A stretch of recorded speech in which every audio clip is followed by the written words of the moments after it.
I write about this story in the new book, The High Five Habit, and I'm going to take everybody back 4 years ago. So this is the first book. The High Five Habit is the first book that I have written and published in almost 5 years. Back in 2007, I released a book called The 5-Second Rule. And Lisa and her husband, Tom, played a pivotal role in one of the biggest professional breakdowns of my life. And they had no idea that it was happening at the time. No clue. And Lisa, I think you just found out about it by reading about it in chapter 12 of my new book. Yep. So here's what was going on.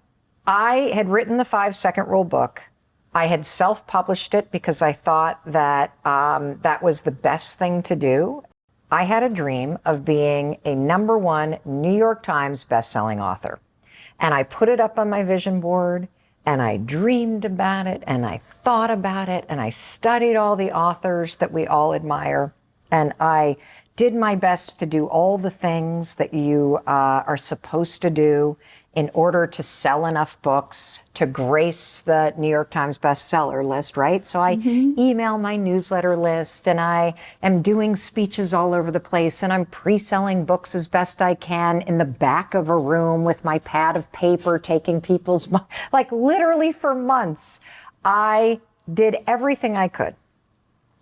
And when the book came out, I sent the email out to everybody. And folks on my email list and everybody I'm related to immediately went to Amazon to buy the book. And here's what happened. Within an hour or two, the book was listed as out of stock. Now, I thought, yes, yes, I have won. I am a best-selling author. I have sold out of Amazon in a matter of a few hours. Oh my God. Oh my God. This like literally, this proves all the things that everybody said about me in middle school is not true anymore. I've done it, Lisa. And then I started to realize I had not sold all the books. Because I had 20,000 books at Amazon. I did not have that many people on my email list.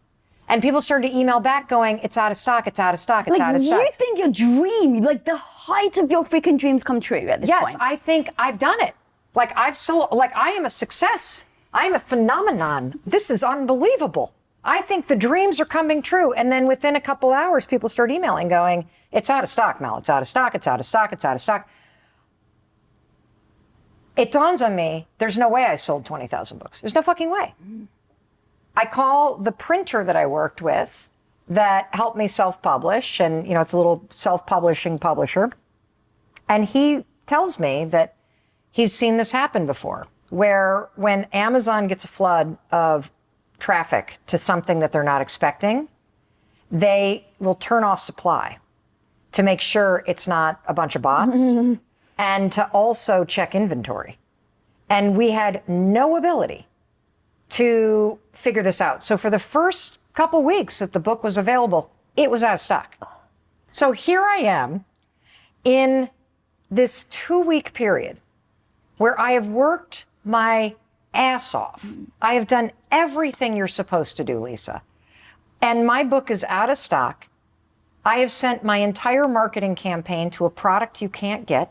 And I'm thinking, why are you doing this to me, universe? I have worked hard. Why do I have to be the bad news bearers? Why am I not part of that super, like, awesome group of best-selling authors? When is it going to be my turn? And I start to go down the drain. Enter Tom and Lisa Bilyeu. So when I come here and I am doing your show, I show up here and I'm like, this is my last hope. Because by the time this thing gets on air, maybe the book will be available.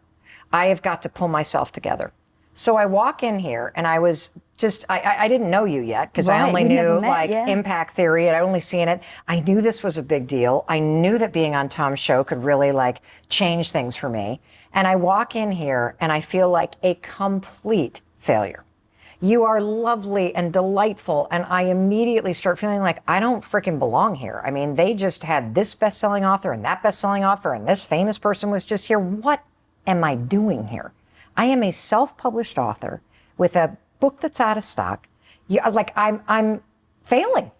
I hope that they don't know, because this is terrible. Like, he is going to figure out before I enter the set that I don't belong here. You think imposter syndrome galore? Oh, completely. So I'm upstairs in the bathroom and I am having a case, no kidding, of stress diarrhea. Like, I have got to empty the bowels because I am so sure that I'm about to be called out for the fraud that I am, that the book is not successful, that Tom's made a mistake. I look at the mirror, my cheeks are as red as a baboon's ass. I am sweating profusely. I've got pit stains on my red shirt. And then there's a knock on the door. We're ready for you, Mel. I splash water on my face. I literally am like, 5, 4, 3, 2, 1, like, pull your shit together, Mel, get the fuck out there. And I open up the door and I go. I was like, oh my God, Mel freaking Robbins. This woman is amazing. This woman is so freaking badass. Oh my God, she's got confidence to wear funky shoes. Oh my God, this woman is like, I'm in awe. And so I'm like, do I have the right to talk to her? Oh, I'm for like, God's but sakes. I'm like, can I ask her how the book is going? Like, I'm all tense. I'm all nervous. I'm okay. Okay, is the team right? Like, are we impressing her? Does she have her right coffee? Like, I'm in my own freaking head. And it's so funny.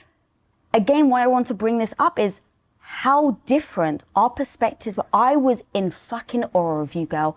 And I still am. But I was like, you're on a pedestal and you get on set and you sit down. And the first question, you're like, motivation is garbage.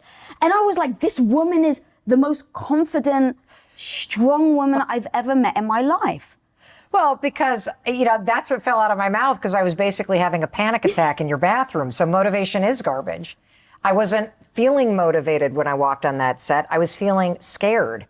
And one of the things that you believe, that I believe too, is that your feelings are going to rise and they're going to fall.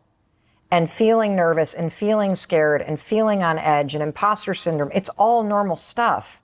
You got to develop the ability to feel all that stuff, have your cheeks be as red as a baboon's butt, and walk out there and do it anyway. That's what you've got to develop in life. Mm-hmm. And that moment taught me that. And there was something else that happened. So when I left that set, the whole time that the book was out of stock and I'm sitting here going, woe is me, and I've failed again, and I screw everything up, and why doesn't anything ever work out for me? I would catch myself and I would say this: there's no way, Mel, that you've worked this hard, that something amazing isn't going to happen. You have to keep going. You have to believe that this moment is preparing you for something amazing that hasn't happened yet. That was the mantra that had deep meaning for me in this moment, because it was a way for me to take an attitude that was going down the toilet and flip it into what I call a high five attitude that was more empowering and supportive and encouraging. And so I kept repeating it, Lisa. There's no way something isn't going to happen when you work this hard. This moment is preparing you. It's giving you an experience, a person, a skill, something, Mel, that you need, because something amazing is coming. You don't know it, but something amazing is coming. That gave me the resilience to keep going, even though the book was out of stock, even though by all measures I had failed. So your interview releases, and I all of a sudden get this email from Audible. I had forgotten that I had published an audiobook. I had self-published that too. My husband had uploaded it himself to the Amazon platform called ACX, which is a self-publishing platform for Audible. I had completely forgotten about the audiobook because I was so focused on this New York Times thing. And by the way, here's another thing. You can't make the New York Times list if you're a self-published author. Something I didn't even know when I started. So here I thought I'd fail, didn't achieve my dream, the whole thing. I get this email. Your monthly report is ready. And I'm like, monthly report? What are they talking about? I click on that report. I open it up. I am literally like, oh my God, audiobooks. Audiobooks? Who knew audiobooks were a thing? Here's what happened. The entire time that I kept going, something amazing was happening, Lisa. They were going to the hardcover, but it wasn't available. They bought the only thing that was available, the audiobook. The 5-Second Rule became the #1 audiobook of the year, Lisa. It, to this day, is the most successful self-published audiobook in the history of Audible. And it created a brand new partnership that I have with Audible. Something, by the way, that I never would have had happen had my hardcover campaign be successful. And here's the other thing. I have never achieved my goal of being a New York Times bestselling author, and I might never achieve it. I've never made a traditional bestseller list. And it proves something that I believe very deeply. And that is that your dreams and the things that you put on your vision board have a very important purpose. They pull you through your fears. They inspire you to take action, but they are not necessarily meant to be achieved. I believe when you pursue your dreams and you keep going, and you keep telling yourself that if I work hard, something amazing is going to happen, you'll achieve something better, something that you don't even know or can even think about right now, because it's not even on your radar screen. Those dreams are dots on the map of your life that pull you in a direction you're meant to go, but you might never end up there because you're meant to end up somewhere else. I actually have an incredible quote of yours about dreams. You say, when it comes to your dreams, you have two choices: pursue them or be haunted by them. It's true. You can't forget a dream. You can't.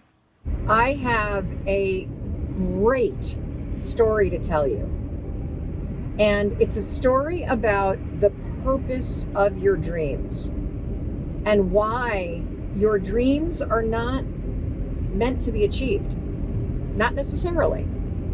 Your dreams have a different purpose. And what your dreams are meant for is your dreams are meant to act like a beacon outside of you, out in the future, something that's so inspiring that calls you through your fear, through your doubt, toward your dream. That's the purpose of the dream, to call you through your fear. And I've got an incredible story to tell you, because when you allow yourself to be pulled forward by your dreams and through your fears and through your doubts, and you work on the things that you really are inspired to do, what's meant for you will find you. So I want to take you back a couple of years when the 5-Second Rule book was launching. It came out in February of 2017. I was a self-published author. It was very important for me to self-publish the book because I wanted to make sure I owned the content.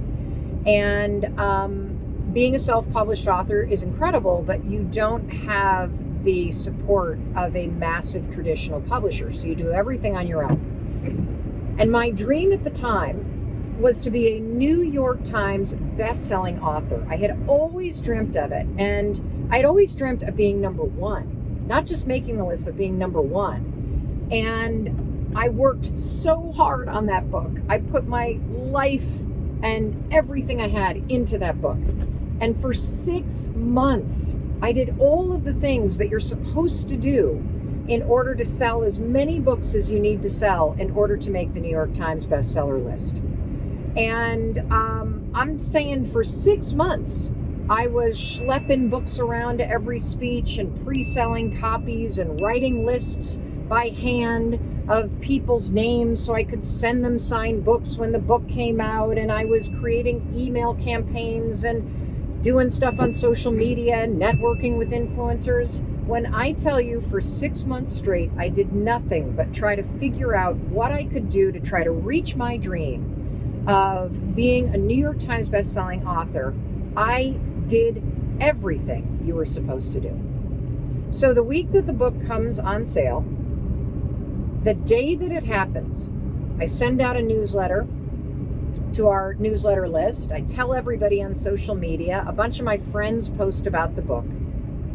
And all of a sudden, sales start rolling in. I'm super excited. I'm getting texts from friends. I just bought your book. And about an hour later, I start getting emails from people saying, I tried to buy your book on Amazon, but it's out of stock. And I thought, that's unbelievable. I was so successful at marketing this book. I've worked so hard. I've been rewarded. We've sold through the tens of thousands of copies that our printing and publishing partner printed for us as a self-publishing. I was so excited. I was doing a happy dance. I thought all my hard work is paid off. My dreams are coming true. And then the emails started to come in. It's out of stock. It's out of stock. It's out of stock. And I start to think, I don't have that big of an email list. There must be something wrong. I couldn't have sold through that many books in an hour. And so I go to Amazon, and sure enough, the book is listed out of stock, which the book remained listed out of stock for the first several weeks that it was on sale. And it wasn't because we had sold all the books. Amazon listed my book as out of stock because we had sent so much traffic to Amazon, and I was a nobody, and Amazon had no idea who I was because I'm a self-published author. And when they get a surge of traffic on an unknown product like that, they list the book as out of stock until they can figure out what's going on in terms of the traffic and their actual inventory in the warehouse. Now, not knowing any better, I didn't know who to call. I had no power to change the situation. And so for 3 weeks, the book remained out of stock as all my marketing was happening, as I was appearing on podcasts, as I was showing up on like Tom Bilyeu's Impact Theory show and Lewis Howe's School of Greatness podcast. All of my effort was sending everybody to a page that listed the 5-second rule as out of stock. I felt like the world's biggest failure. I felt like God and the universe was punishing me.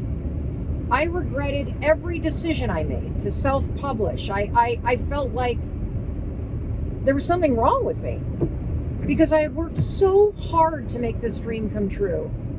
And in that critical 3-week period, when all of my effort was supposed to be selling books, the variable of Amazon I could not control. And I literally cried every day. Every freaking day. And here's the one thing that saved me during that time. Because I just wanted to throw my hands in the air and say, everybody. Why has this always happened to me? I just was going down the pity party negative thought train. And this was the one thought that saved me.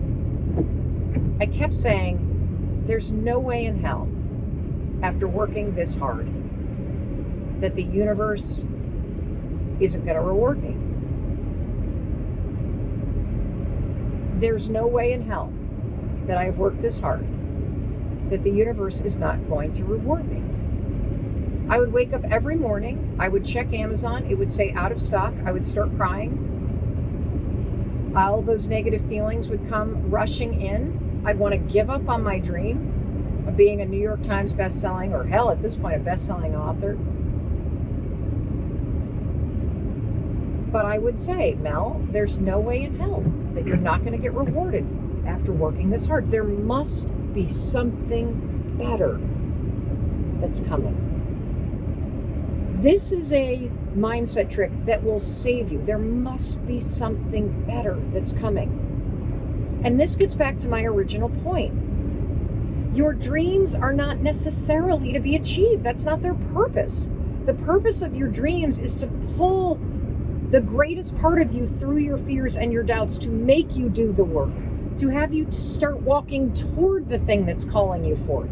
Dreams call the best in you forth. That's the purpose of a dream. And I'm telling you right now, if you continue to work hard, if you continue to put your head down, if you continue to do everything you're supposed to do and you give up that timeline, you will be rewarded. And I promise you, there is something better that's in store for you. Something you can't even imagine. That's exactly what happened to me. Because after 3 weeks of this crap going on, all of a sudden I get an email.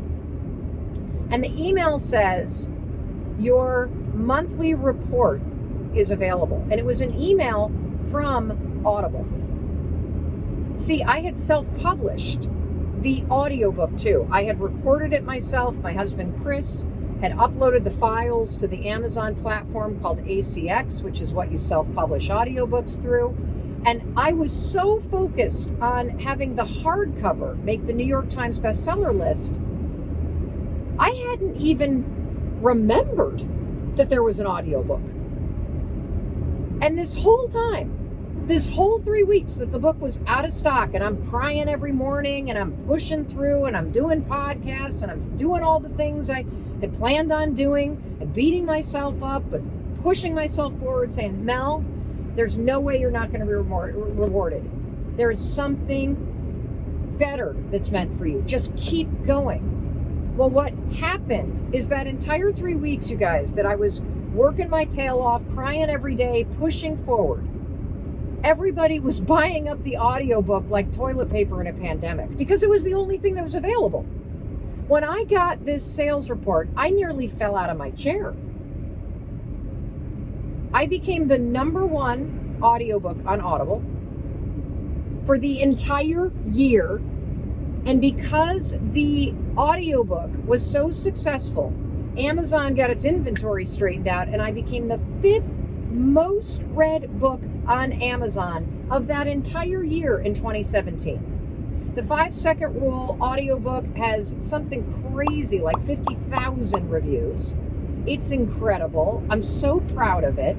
And even more importantly, my hard work was rewarded because I've gone on to do 4 more audiobooks as Audible originals for Audible, something that never would have happened if I had had a successful hardcover campaign. Do you see? My dream of being a New York Times best-selling author, even the dream of being #1, the purpose of that dream was to make me work hard, to make me work for it. But that's not the dream that was meant for me at that moment in my life. Something better was meant for me, and I got it because I worked so hard for that dream of being a New York Times bestseller. Now, you want to know the kicker? I've never made the list. I've never made any traditional bestseller list. Of course, I dominate on Amazon, but the traditional stuff, never made it. I wasn't meant to. I was meant to let that dream of being a New York Times bestselling author pull me forward, make me work, make me believe. And in the work itself and in telling yourself you will be rewarded, you will get what's meant for you. I believe this with absolutely every ounce of my being. Absolutely every ounce of my being. You need your dreams. You cannot give up on your dreams, because when you give up your dreams, you give up on a part of yourself. And you need your dreams because they pull you through your fear. They pull you through this moment. They give you something bigger to work toward. They activate and energize something inside of you. But if your dreams aren't coming true, remember your friend Mel Robbins and remember this story that I told you, and you keep your head down and you keep working for it. Because I promise you, if you give up your timeline, if you keep putting in the work, you will be rewarded. And on those mornings where you wake up like I was waking up every morning and crying and making myself wrong, you flip your mindset and you remind yourself, there's no way you won't be rewarded when you work this hard. And you remind yourself that there is something better that's meant just for you. And that's why you haven't gotten what you thought you wanted yet. I love you. We are talking about probably one of the most important topics you and I could have a conversation about. And we haven't talked about this in depth on this podcast. And I got to give credit to a dear friend of mine, Pete Sheehan, who I have mentioned on the podcast. About 3 years ago, I was complaining about something, as I was often doing. And he looked at me and he said, you know what, Mel? You know what I've noticed about you? Is that the more successful you've become, the more miserable you are.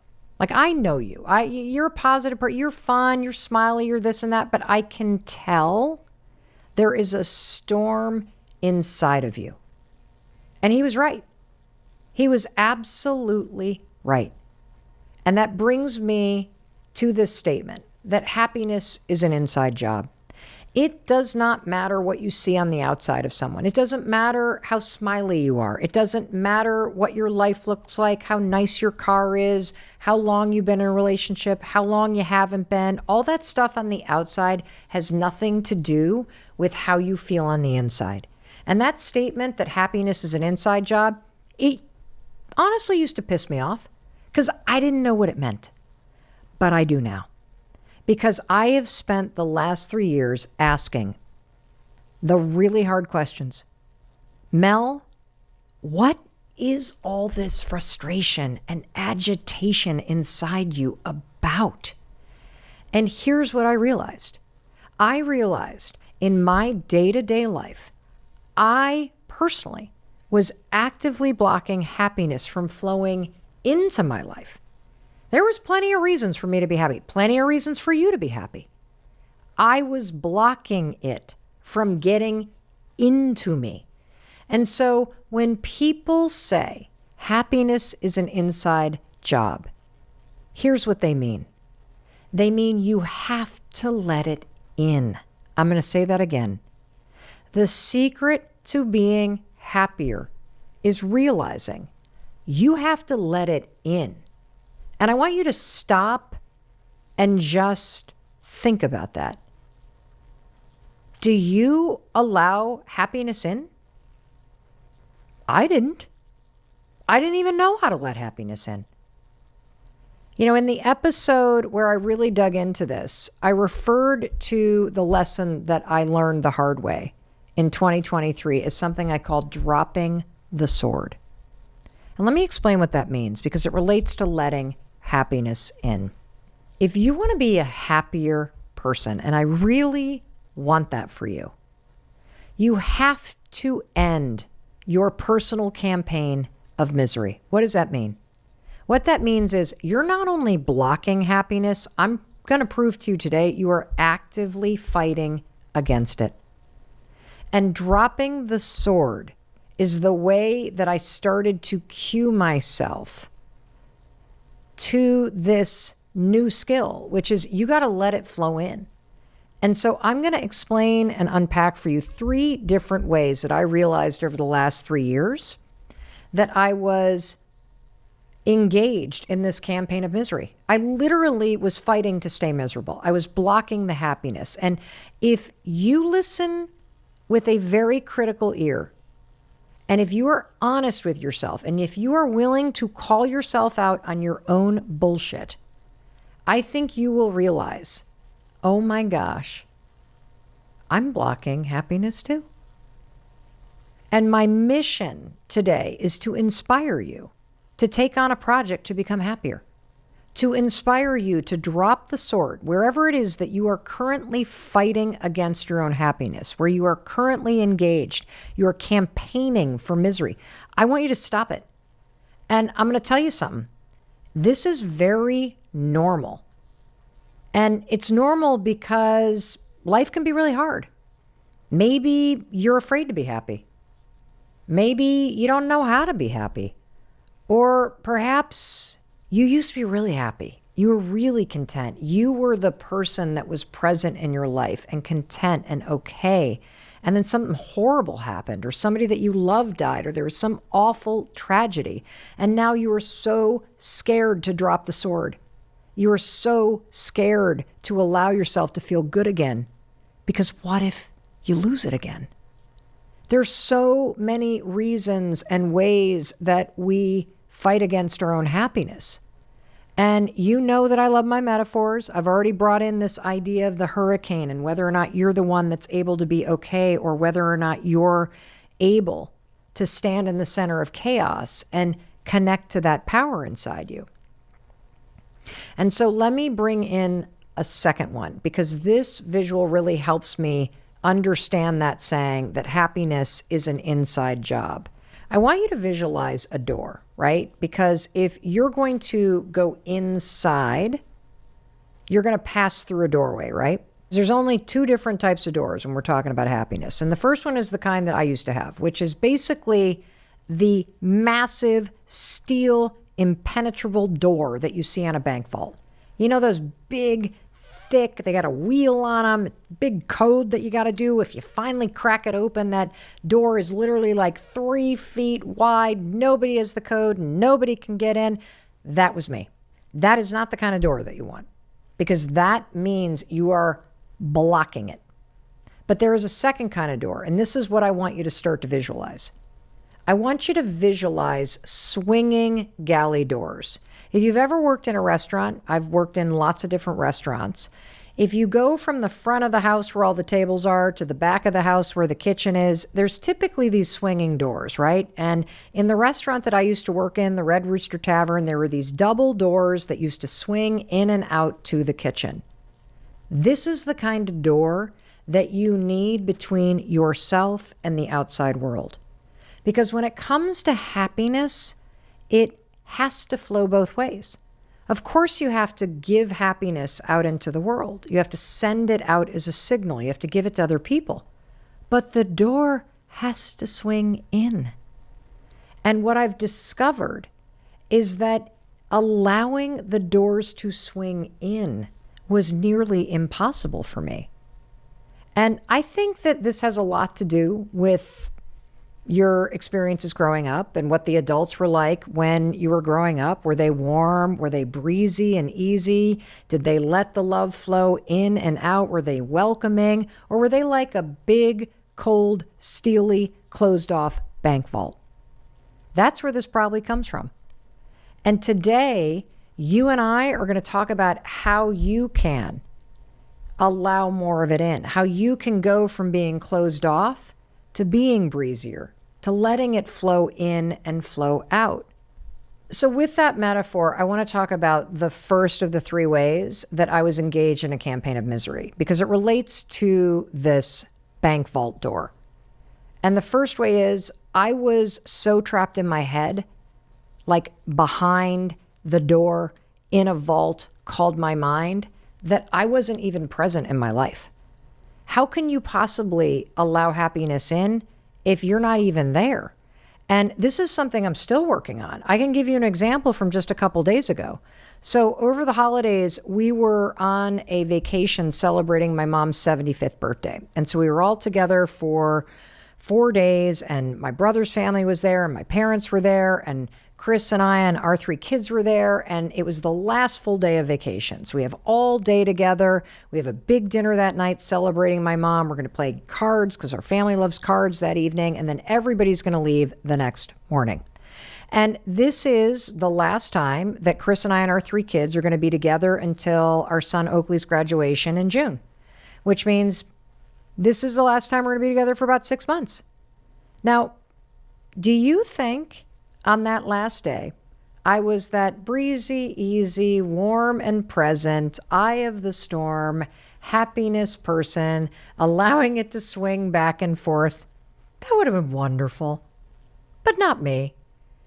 Old habits die hard. And on that last day of the vacation, boom, I shut the bank door. I closed myself off in my mind because all I could think about is, oh my God, the kids are leaving tomorrow and our daughter Kendall lives in Los Angeles and she lives so far away. And then I was like, what if she marries somebody in Los Angeles and then all of a sudden she's going to settle out there and they're going to have kids out there and they're going to be spending more time with that. Talk about a hurricane. For crying out loud, I got myself so worked up. I was not only not present during the day, and I basically was closed off in my own mind, that I not only didn't let the happiness in, the hurricane inside me started spinning so much that once I went to bed, I woke up every single hour on the hour until 5:45 a.m. when my alarm went off, which was the time that I needed to meet Kendall in the lobby to make sure that she had her passport and could get into the cab and get to the airport. I wasted the entire last 24 hours of the time that I had with the 5 of us. I made myself miserable. And you know what? I actively did that to myself. And I'm sharing this with you, and I'm sure you can hear the intensity in my voice. Doesn't sound like a happy Mel. Why am I intense? I'll tell you why I'm intense. Because I can see how engaging in a campaign of misery, blocking happiness, not being present in my life robs me of those moments. And these are skills that you're going to have to practice. And clearly, I'm still working on it. I'm giving you an example from just a couple days ago because you got to watch this like a hawk. It is so easy to just slam the bank vault, go up in your head, start worrying about stuff, get trapped up there in your emotions. Next thing you know, you're spinning around like a hurricane that you have personally created for yourself. You're no longer present. You can't possibly let any love in, and you're no longer the centered, okay, happy eye of the storm. You yourself are the freaking hurricane. And I did it to myself. And I'm sure you do it to yourself time and time and time again. And that's just the first one. There are two more ways that I have been actively fighting my happiness. I guarantee you're going to relate to them. So don't you dare go anywhere. You'll be happy you didn't, because I'm going to be back after a short break. Stay with us.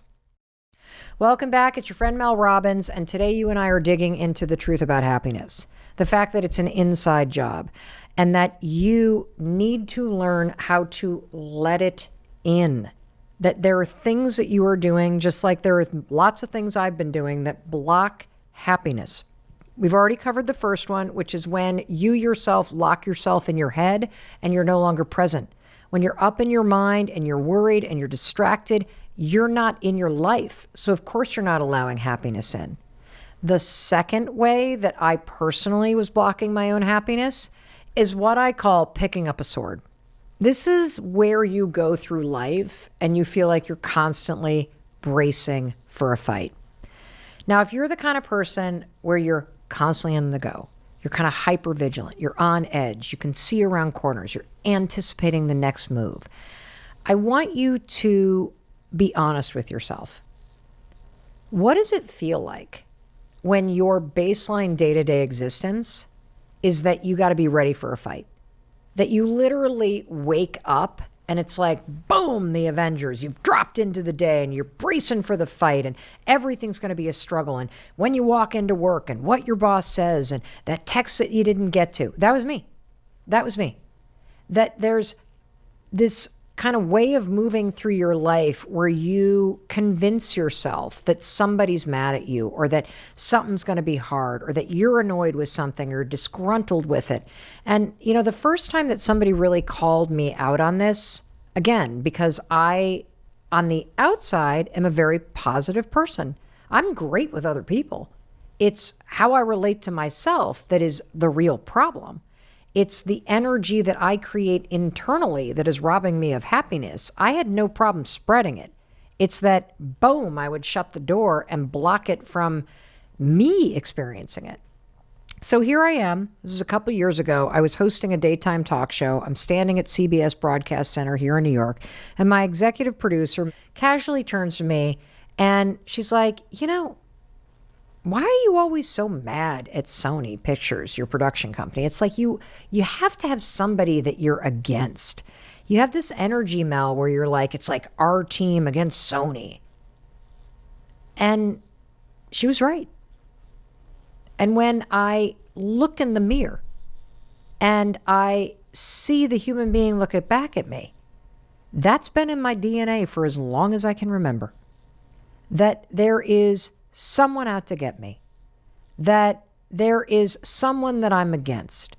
And so if you're the kind of person who seems to always be mad at somebody, whether it's your boss or you're annoyed with your spouse or you're mad at the school because the school is doing this thing, or you get all fired up about politics or the news, or you're in line at the airport, you're all agitated because the line next to you is moving faster than the line that you're in and the agent is this is an example of having a sword in your hand.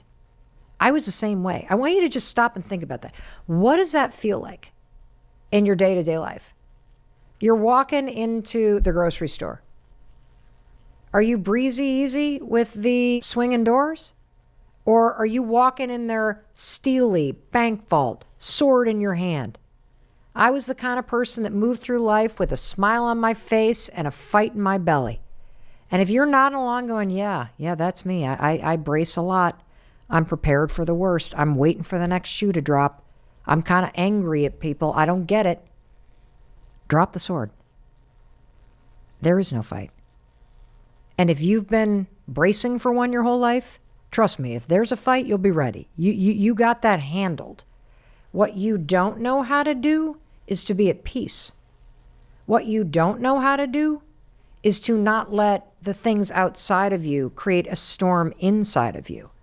That is so unnecessary and unhealthy, and it is a learned behavior that you can unlearn. And what I love about this visual of the sword is you can feel it in your body, can't you? If you're not driving a car, I want you to take your two hands like you're gripping a sword, right? And your elbows automatically come up and you kind of brace. And that is what it felt like for me. The bills would arrive in the mailbox, bracing.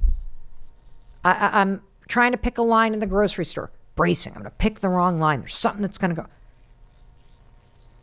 Tell me, does that kind of internal energy, does that feel like a bank door that's closed off? Or does that feel like this kind of swinging thing? You know the answer. Because in some area of your life, you've picked up the sword. You've got to fight. You're bracing for something. And that is a way in which you're blocking happiness. It's a way in which you are engaged in a campaign, which is a fight for misery. And you have the power to stop that, to drop the sword. Now, the third thing that I was doing that was really blocking happiness, and this is a mindset thing. We have talked about this a lot on the podcast. I always thought about mindset more from the standpoint of success and focus and productivity and training my mind to help me get what I want. I had never quite connected the dots between this and this deeper level of okayness, this breeziness that I want you to be able to create in your life, where goodness flows in and flows out, that you allow it in. And it's this: being focused on what's wrong. Yep, this is a thing. This is a thing. And in fact, you know, because you listen to this show, that there is something called the negativity bias, that our minds are wired to magnify the negative. So you're fighting against some of your own wiring, but you can take this to a whole terrible level, okay? If you're the kind of person that is constantly hyper-focused on the one person who hasn't texted you back, that's a problem. If you're the person who is chasing somebody that is not interested in you, that's a problem. And when you are so focused on what's not working, you know what happens? You miss the fact that there are so many things that are working. You miss the fact that there are a lot of people that are saying amazing things behind your back. It's not all people who are gossiping. There are a lot of people that say great things about you, but you don't let that in, do you? There are a lot of people that show up for you in your life and that love you, but you don't let that in, do you? No. You're complaining about the people that aren't inviting you here. That is an example of how you actively engage in a campaign of misery. You focus on that. You're intentional about that. You are so steely about it. You're right about it. You have shut off any other possibility in your life. The doors are not swinging in and out because you have got your sword. You are focused on what is wrong, and you are willing to fight to the death about this thing. Here's another example of how you focus on what's wrong. So when I was on the Today Show a couple days ago, they had these questions that people had submitted on video. And there was this one awesome woman who said that, Mel, it's my goal to spend 15 minutes a day and exercise as a mom, do some yoga, do something for myself, put myself first, 15 minutes a day. I got a young toddler, and here's the question. I've only been 50% effective. How can I be better at this? Let me just say something here. If you have a toddler and you're still able to find 15 minutes for yourself 50% of the time, that's amazing. Do not bash yourself for that. 50% positive is awesome. But when you are engaged in a campaign of misery, what do? You don't see the good. You don't see 50%, I'm doing it right, I'm going to call that thing out. No, you focus on the fact that I'm only doing 50%. That's a way that you're not letting the good flow in. How many times do you do that? How many times do you discount what you are doing? Yeah. I did great. I met my quota, but I didn't do this. Yeah. We've done all this great, stuff on our house, but we had to do it ourselves. That you don't allow the good in. So those are the three biggest ways that I was actively blocking happiness. And I want to summarize them again. That number one, you're not present. You are so closed off. You're so locked up in your mind. You're so worried about everything else and everyone else and worrying about this that you're not even present. And if you're not even present, of course, you can't let things in. Number two, that you pick up the sword. You are bracing for a fight. Everything is a fight. The customer service rep, the line that's moving too slowly, everything has to have a sword to it. Just drop it. That energy blows, and you don't have to go through your life like that. And the third way that you block happiness, I'm sure, is you're not focused on what's working. You are so focused on what's wrong, what's not working, that you're not allowing the good to flow in. Now that you're like, oh God, okay, yeah, I'm a miserable you know what, and now I don't know what to do because I've just listened to a podcast on happiness and now I feel horrible. So thanks a lot, Mel Robbins, for making me realize that I am actively engaged in ruining my life and not allowing happiness in. Well, here's the good news. Now that you know that you're doing this, you can actually choose to do something different. And there are simple ways you can practice this. If I can go from being a miserable wench internally to a very happy, content person that is not hijacked by other people or the storms around me, you can too. So here are two things that I want you to do. First of all, visualize the swinging doors. This has helped me so much. I do this almost every day of my life.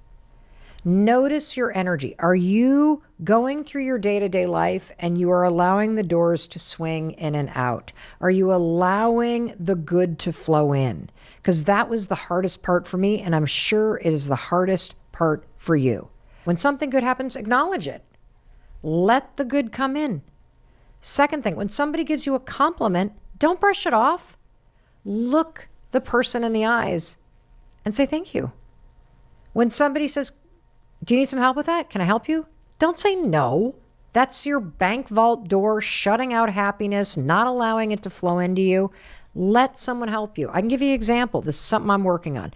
I am so used to traveling that when I pull up to a hotel in my Uber and I jump out of the car and somebody is awesome outside of the hotel, it's like, hey, can I help you with your bag? I'm like, oh, no, I've dragged it all the way from Boston. I can get it.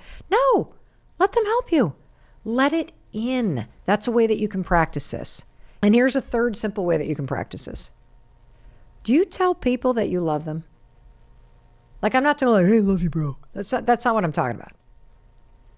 The fact is, most people do not tell people that they love them.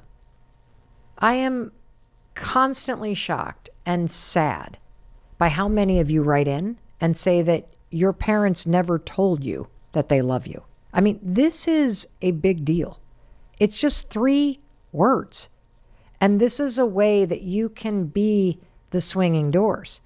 You know, I was having this conversation with Oakley and one of his really good buddies, and his friend shared something really cool with Oakley. He basically said to Oak, you know, I wrote one of my college essays for the college applications about you. And Oakley was like, really? What was it about? He said, well, I wrote about the fact that you always tell me that you love me. Like every time we're hanging out as a group of friends, you just say, hey, you guys, I love you. I'll see you later. And you just do it. And it's had a real impact on me. And now we all do it as friends. And it made me realize how closed off everyone in my family is, that nobody actually says it. And so I've started doing it. Now, that's a small example of somebody who didn't even know that this was possible. He was around somebody who was freely letting that flow in and out. Lots of hugs. I love you all the time. When he's hanging up the phone, when he's saying goodbye at the end of school. And now guess what? This friend of his is now saying it to his family. And his brothers and sister and his parents are saying it back. It's an example of what I'm talking about and how much we all want it. And finally, the exercise. I want you to borrow this exercise that my friend Pete taught me. You know how I told you that he said, you know, Mel, the more successful you become, the more miserable you are. And I'm like, you're right, you're right, you're right. Well, this is what he told me to do. Because I was like, I don't know how to change it. I am miserable. I don't know what to do. So he said, luckily, I know what to do. Take out a piece of paper And I want you to just go through a week in your life. And I want you to list out all of the things that happen during a typical week in your life where you feel friction. All of them. And by friction, I mean it's the energy of you're picking up the sword. You're bracing. You close off. You're just like, whether it's your bills or it's your health or your commute or feeling lonely, that you don't have a lot of friends and it really just makes you frustrated. Whatever in your life is causing friction. That's what I want you to write down. Don't worry, it gets good. For me, when I did this 3 years ago, absolutely everything that I wrote down had to do with the fact that I was never home.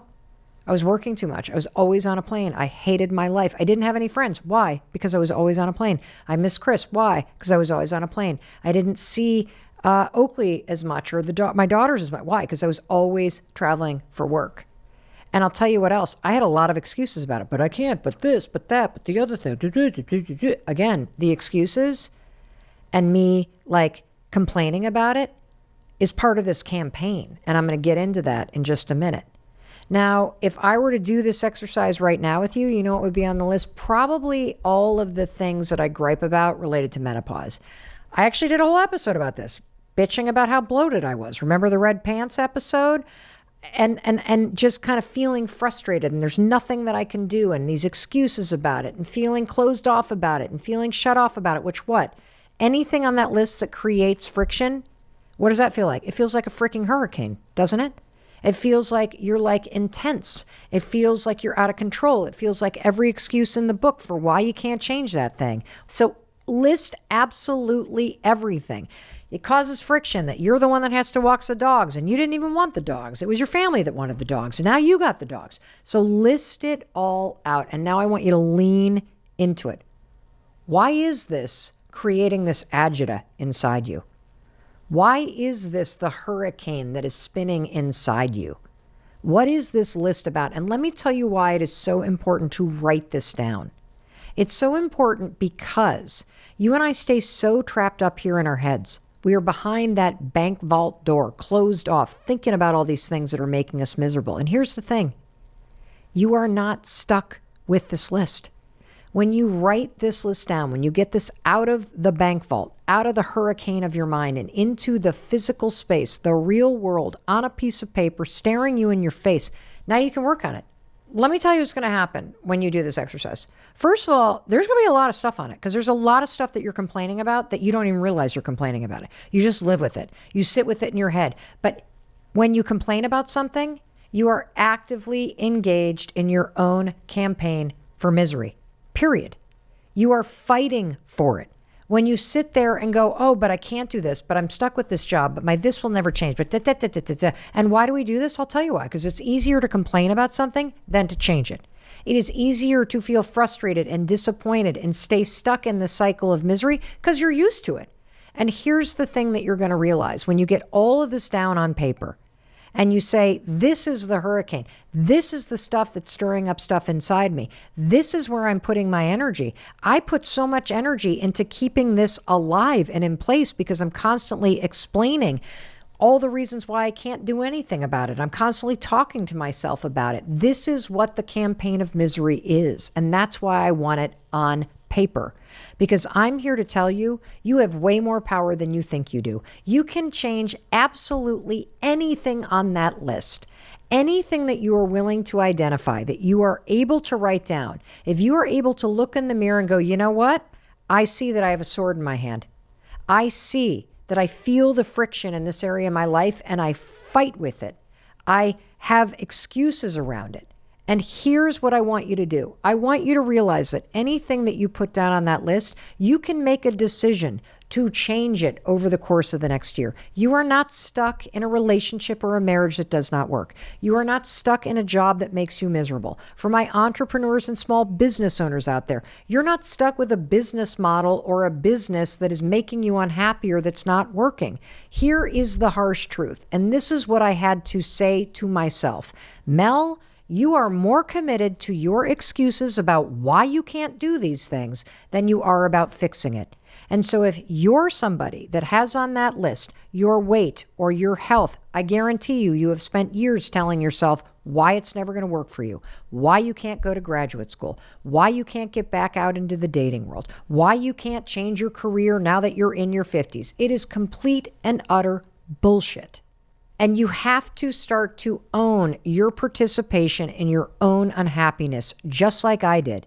Because the fact is this, you can change your life by making a choice to change it. Instead of staying locked in that bank vault of your mind, spinning yourself into a hurricane, do something different. Instead of waking up every single morning and complaining to yourself, making yourself feel wrong, oh, I drank too much again last night, choose to stop drinking. Like enough. Instead of complaining about how your friends are annoying you, choose to stop hanging out with people who are insecure or petty or small-minded. Instead of complaining about your weight, do something about it. Instead of constantly focusing on what's wrong, start focusing on what's right. Instead of being up in your head, catch yourself. Come back down to where your feet are. Open up the vault and let your presence flow. Be here so you can start to let the good in, because you're missing out on your life. And the more time you spend up in your head complaining about it or fighting against it or arguing for your excuses, the more miserable you're going to be. That is what the campaign of misery is. And whenever you feel that closeness rising up in you, drop the sword. Drop the sword. You don't need it right now. What you need to do is you need to visualize those swinging doors. You need to start spending your energy seeing what's going right, the 50% of it that's going in your direction, and then allow it to flow in. This is a great story about a bunch of topics. It's a story about confidence. It's a story about being comfortable in your own skin. It's a story about being yourself, no matter where you are or what you're doing. And it's a story about the power of your unique self-expression. And your unique self-expression comes out and is amplified when you feel comfortable in your own skin. I got into the speaking business, 6 or 7 years ago. I had a TEDx talk that went crazy viral. That's what started the speaking business. And when I first got into the speaking business, I was really intimidated because I was new to it. And I wanted to do a very good job and I wanted to fit in. So I looked around at what all the top people in the industry of motivational speaking and speaking on the corporate circuit were doing.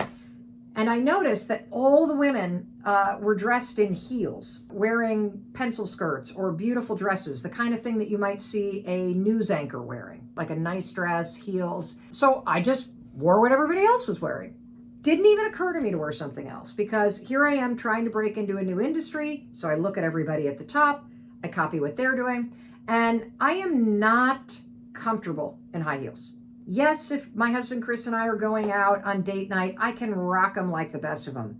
But walking through a convention center in them, standing on a stage for an hour in a pair of heels while you're trying to hold in your stomach because you're being broadcast on a big screen and you're wearing a dress, like, it was the least comfortable outfit I could possibly wear. Very self-conscious in it.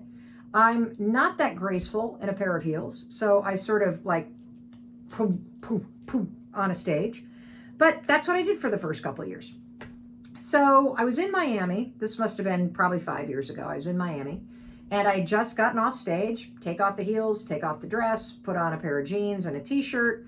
I got like an hour to kill before I have to leave for the airport. I'm going to fly to Vegas because I've got a speech in Vegas the next morning.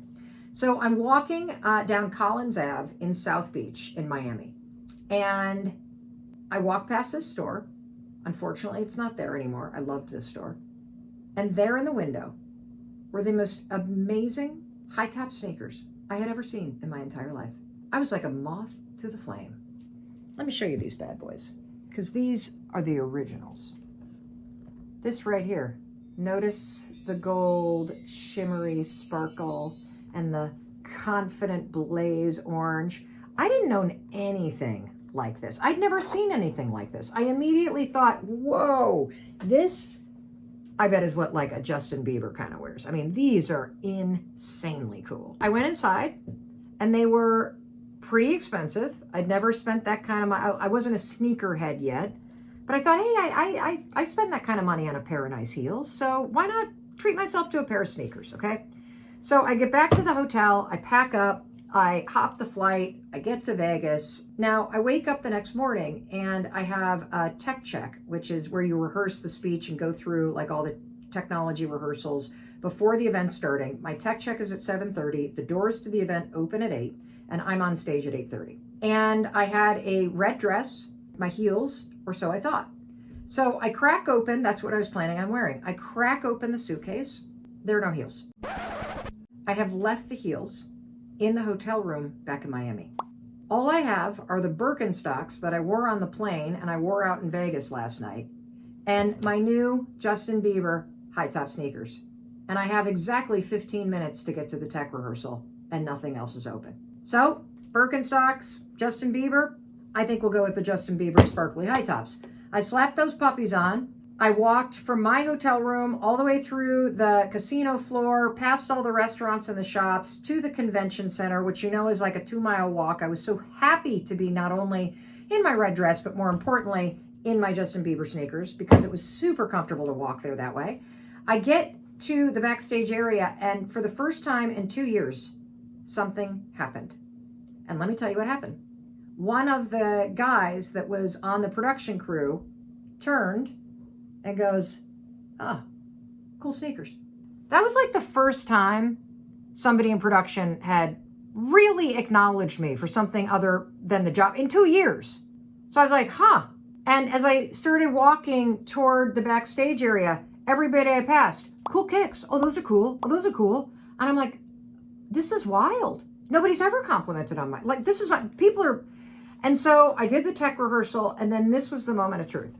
When I walked out onto that stage, it was at the MGM Arena, and there were like 5,000 real estate agents in the audience. I was there to deliver a speech for RE/MAX. It was the first time I'd ever walked on a stage where I actually felt like myself. It was also the first time that I felt the audience kind of lean forward and go, oh, she seems kind of cool. But when you walk onto a stage in heels and a dress, you're like the authority, and you're on a stage and you're talking at people. There's something about walking onto a stage or walking through life and having something fun that you're wearing that makes you relatable and interesting and real. And from that moment forward, I have never not worn sparkly sneakers for work. I wore them every day on my daytime talk show. I'm embarrassed to tell you that I probably have 20 pairs of these. I love, this is my favorite, these are my favorite, well, these are my favorite because these are the originals, but I would say these are my second favorite because I like the low top and I love the blue. I love these, which have a big silver kind of thing. These are super comfortable. And I've got a bunch of these, and these did not even come with sparkles. So I literally bought Swarovski crystals or whatever the hell they're called and got a glue gun out and put them on myself. If you're looking for sparkly sneakers, there's all kinds of them out there these days. It's the coolest thing in the world. Bedazzled sneakers are a thing. Whether you go to DSW or Nordstrom's or Zappos or anywhere, you can find them. And so the moral of the story, the secret to confidence is being comfortable in your own skin. And the secret to being relatable and likable is being yourself and being comfortable in your own skin. And so whatever it is that gives you a little flair, whether it's a little pin on your jacket or a little flower in your pocket or sparkles on your sneakers or cool specs, you gotta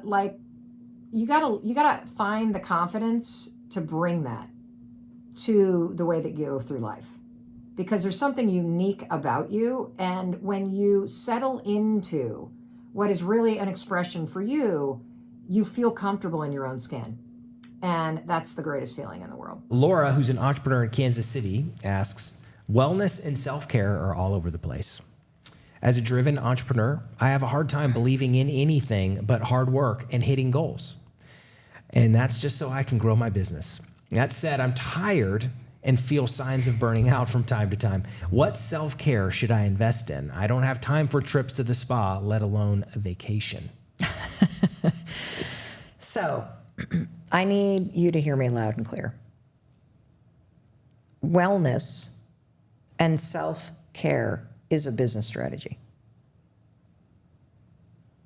This is so important because entrepreneurs in particular are horrible at life balance. And, I shouldn't even use that word life balance because there is really no balance. Like you're always going to be working because no one's going to care as much as about your business as you. But here's what I want you to understand. And this was a huge wake-up call for me. When you are constantly burning the candle at all ends, you're frying your nervous system. There is research from Dr. Judith Willis out of UCLA who studies the connection between a stressed out nervous system and brain functioning. When your nervous system is on edge because you're working all the time and everything's important because nothing is, and you think busyness is success, and you think everything has to be done today, and you are up until the wee hours, and you have no life, and you are constantly thinking and constantly on your phone, you are not able to tap in to the full capacity of executive functioning. Your sympathetic nervous system, which is your fight, flee, freeze, overworking, entrepreneurial nervous system, impairs your prefrontal cortex. So your speed of processing, your working memory, your clarity, your ability to engage in strategic thinking and decision-making impaired. And I'm on a mission to get every entrepreneur and small business owner to understand that your nervous system regulation, meaning being able to have moments where you can take a breath, where you can drop into your body, where you're not on your phone. This isn't for wellness. This is so that your business is better. And it makes sense. Can you drive a car 24 hours a day? No, you'll fry the engine. You'll run out of gas. You're doing the same thing to yourself, and it is killing your business. And one of the things that I've done in the last 3 years is when I read this research from Dr. Judith Willis, it was, during the pandemic, and I realized I have since 2014 been sprinting and working 100-hour weeks and calling it success. And when I finally went, wait a minute, how could I possibly be the best I could be in this business if I never take a break? How could I possibly make good decisions if I'm running from this thing to this thing to this thing? How could I possibly innovate or be smarter about what I'm doing if I am always on my phone and always in the middle of a fire? The fact is you can't. And so this is not about self-care. This is about ritualizing in your daily routine the ability to take a pause, to step away, so that your freaking brain can help you. Because you're not helping your brain if you're operating like this. And the other thing that I can't stand is that we've sort of romanced this hustle culture, which might work for single guys, but it does not work for anybody with a family. It does not work for people that are taking care of kids. It does not work for most women. And if you're working all the time, you're not working smart. And so here's what I would say. Here's some things that I think you need to do. And this is not about a spa. It's not about a vacation. But if you think taking a vacation is a problem, that's a problem, because you do need to step away. The research is also very clear that you'll come up with your best ideas when you are away from your business. You will come up with your best ideas when you're taking a bath. You'll come up with your best ideas when you're outside taking a walk without your phone or without listening to anything in your ears. And so here's some simple things that I do that I see as not only self-care and wellness and for my health, but I see this as essential pieces of my business. So I wake up when the alarm rings and I roll out of bed. The phone is not near me. I do not look at my phone because this is zone 1 of the 5 zones of time. I make my bed. I always make my bed first thing in the morning because there's this momentum to just having it done. I walk into the bathroom. I have 16 ounces of water. I keep a mason jar right there and I just drink 16 ounces of water. I look in the mirror. I high-five myself into the day. And then I get outside and I take a minimum of a 10-minute walk. And here's the thing about the walk. I walk like I'm late. And if I remember to, I try to smile occasionally. Now, the reason why I'm taking this walk, I might have my phone in my fanny pack with my dog treats because I take my dog, and I literally walk down the driveway and walk back up. 10 minutes, walking like you're late. First of all, it'll add years on your life. Secondly, it's a way to boost your mood. Third, you are getting exposure to bright light, which resets your circadian rhythms, which will help you with sleep. Hugely important, okay? So 10 minutes, walk like you're late, outside, that's my walk. I haven't looked at my phone yet. Really, really, really important. Next thing, I sit down and I just have a notebook and I just kind of freeform dump my thoughts because I typically have all kinds of ideas that come while I'm outside. And also, you're not listening to anything. You're not on the phone.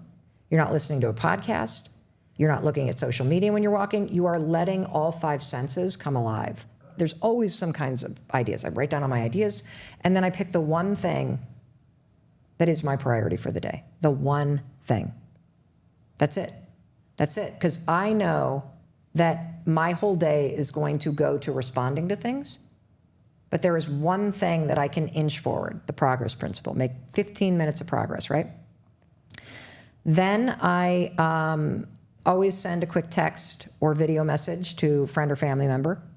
That's changed loneliness for me. It's made me really proactive about friendships, which has been a game changer. And then I grab my Hot 15.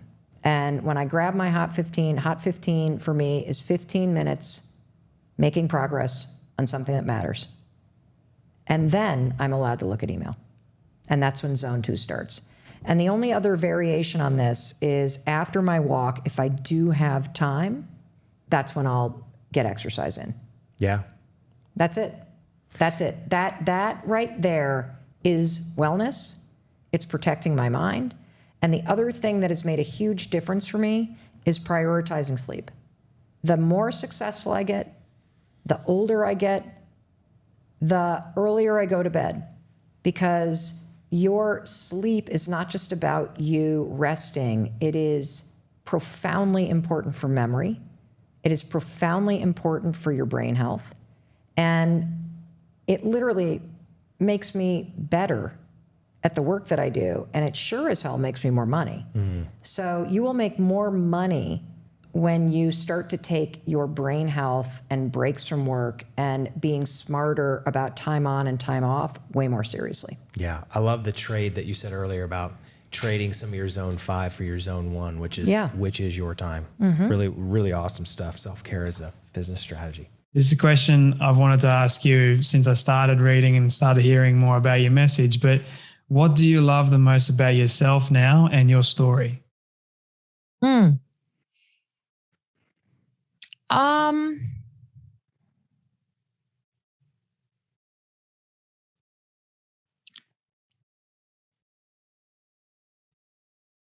I feel really surprised that I'm going to say this.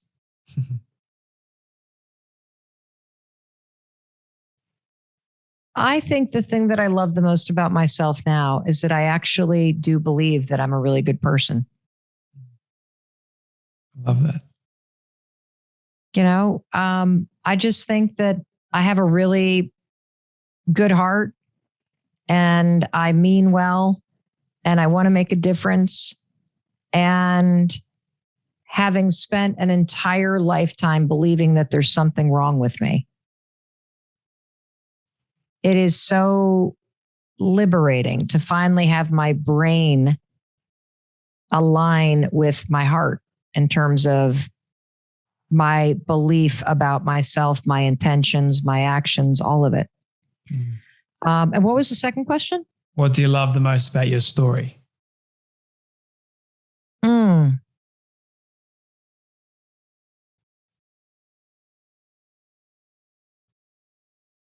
It's the thing that I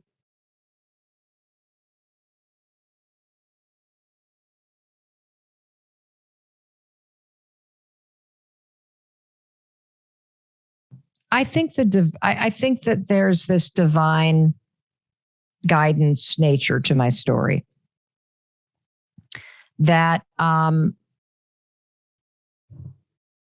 what's happened in my life, particularly in the last 13 years, is so implausible that there is no other explanation than divine intervention. Mm. And I believe, like you believe, that every single human being is born with a purpose that's unique and all their own. Yeah. And at the same time, and I know you believe the same thing, I think everybody's purpose is exactly the same. Mm. And it's to find the courage to tell your story, because it's in the sharing of yourself that you will impact somebody else. Mm. And nobody else has your story, your experiences, your wisdom, none of it. And nobody else ever will. And so I do think everybody's purpose is to come back home to who they are and share that story of the journey of returning home. Mm. And, you know, I was going to say that my answer was going to be that I have to, you know, my version of helping people always requires me to fall into a hole or dig one.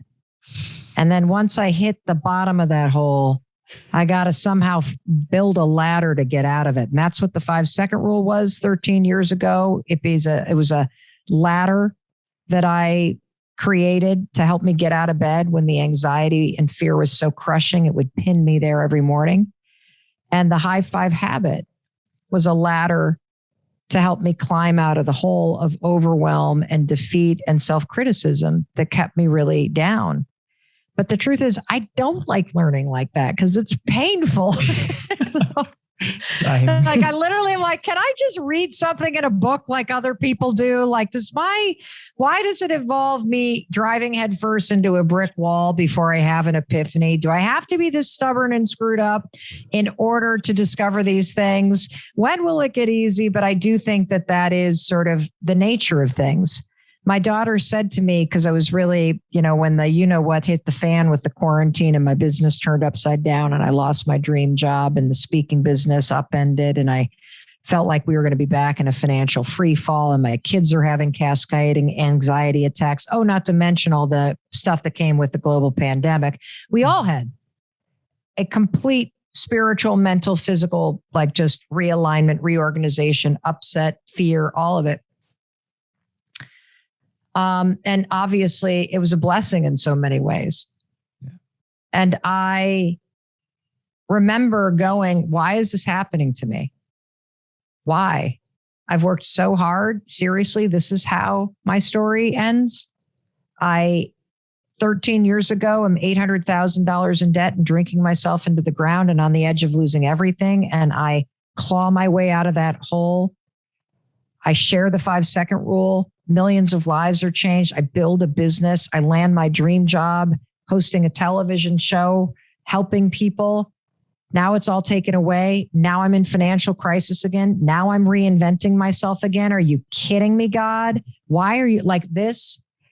Why is it? And then why? And then on top of that, why am I now the victim of wire fraud? Why is this person betraying me? Why are the implants that I got causing cancer? Why? And finally, my daughter said, why are my kids college? Like just that I was in that state. And my daughter said, I think I know the answer. And I said, why? And she said, your gift in life is to help people. And I think you've forgotten what it feels like to be lost and afraid. And she was right. It's not that my life was easy. It wasn't easy because I was beating the hell out of myself every step of the way. But I had, in many cases, because I had become so busy and so successful, I had forgotten what it's like to wake up with crushing anxiety every morning. I had forgotten what it's like to look in the mirror and absolutely feel like you can't get through the day. And the gift of this breakdown was the high five habit, which cracked absolutely everything open and let a bunch of light into a place that was really dark in my mind. What I've learned is that when we go through all these experiences, and I've been through quite a few, very much like you, and I'm only 25. So I'm still quite literally a baby. Yeah, you are. When I was 25, I was like cheating on boyfriends and drinking myself into the ground. And I had no idea what I wanted to do with my life. He's like, oh, whoa, okay. I didn't know I had been the victim of sexual abuse when I was in the 4th grade yet. I hadn't gone to therapy. I had generalized anxiety, train wreck, or human being, interchangeable. But you know what? It helps me and helps you to relate to other people. And I think people are searching for, like we've been talking about, connection to self-love, and you help bridge that divide. So I'm grateful for your work and everything that you are doing. You have this incredible book. People can go and get a copy of it. Can I ask you a question though? Of course. How the hell did you get so awake and transformed at the age of 25? That is a difficult question to answer in a short period of time. But essentially my life wasn't going where I wanted it to go. My life literally came crashing down and I fell apart in 2019, went through a difficult breakup, lost my dog of 11 years who we were like this. I was going through a lot of grief, a lot of torment, found out a little bit later on that I was sexually abused when I was 6 years old.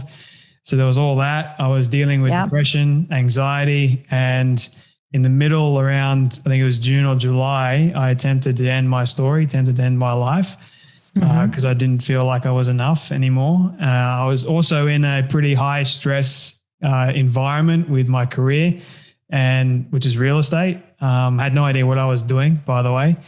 And then towards the end of August, I'd made the choice to leave the career in real estate and step out in a lot of debt. I had no idea what I was going to do and was just very lost. And I was actually in a job interview for a top recruitment company here in Sydney, Australia. And the CEO asked me this one question. He goes, "Why do you want to work here?"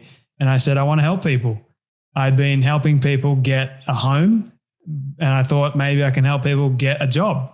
But little did I realize the extent of what I actually meant in that answer. What I was really saying was I want to help people realize their own worth, realize their full potential through the power of stories. Because I realized, hey, I'm young. I've been through absolute hell and back, and I still didn't know what it was going to fully look like then. I just knew I wanted to help. So how many people are struggling like I am? You know, how many people are dealing with all these crippling anxieties and they don't know that they're enough?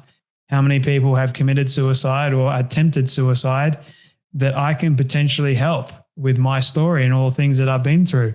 And so really that's where the Storybox became the Storybox. And I started this growth journey of, I worked with disabled people for a period of time that taught me a lot about gratitude and who I am as a person. And I should be really thankful for the way I am and what I've been through. And then it's just grown enormously. So that in a short nutshell is how I've managed to get to this realization. And because I get to speak with incredible people like you, Mel, that teach me through your story. And I realized that we're not so different.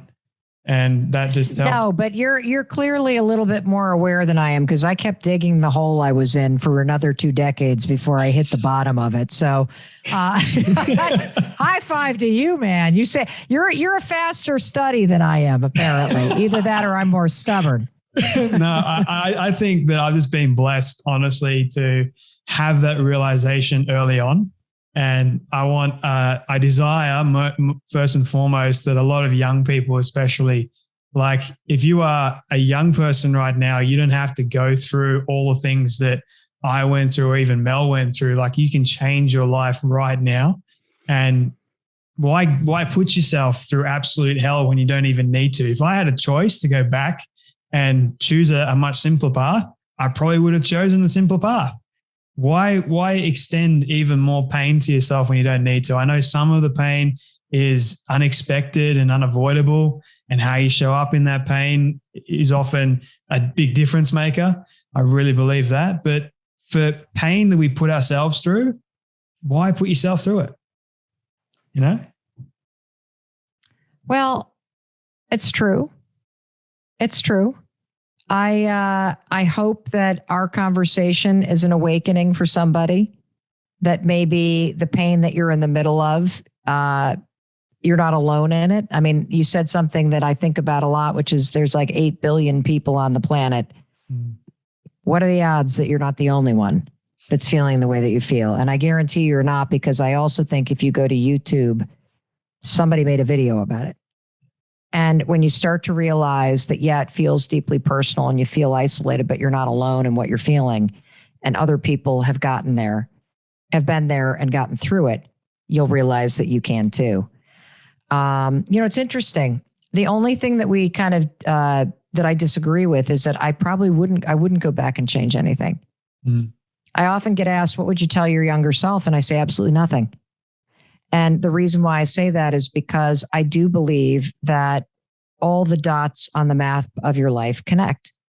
And it's easy to sit in this moment and look backwards and see exactly how all the dots in your life, good and bad, painful or glorious, connect to this very moment.